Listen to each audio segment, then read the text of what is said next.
Open wound healing. So this is a good question I get a lot. So if you have an open wound, how do you heal it? The very first step when you have an open wound, of course, work with your doctor here. I'm giving you a hypothetical situation.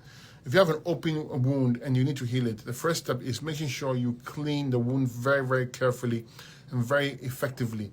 The best things to use for that would be hydrogen peroxide diluted. It will burn you, sting, sorry. Also, you can use, to clean it, hydrogen peroxide or Lugol's iodine. Fantastic for cleaning a wound. I would dilute it and wash it like a wash with distilled water. And you got to do it several times until the wound is very clean. Never dress up a dirty wound, because you're trapping in the bacteria, fungus, whatever it is, the pathogens in there. Step number 2, after you have cleaned it effectively, you can use herbs like Echinacea tea. You boil a tea and make sure you sift it properly, and you apply the Echinacea tea on the wound. This stimulates the area to heal. Okay, Echinacea is fantastic.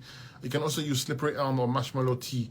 It's got to be hot, not hot to burn you, but hot enough to do its work. Echinacea, marshmallow, slippery elm on the wound will help it recover.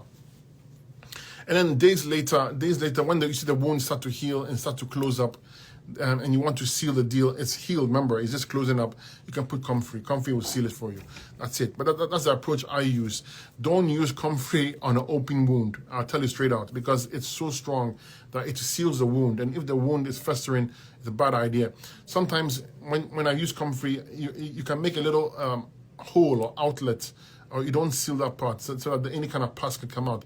But don't use Comfrey on an open wound. Always clean the wound, nurture it to good health, and then at the far later stages, you can use Comfrey to seal it. Okay?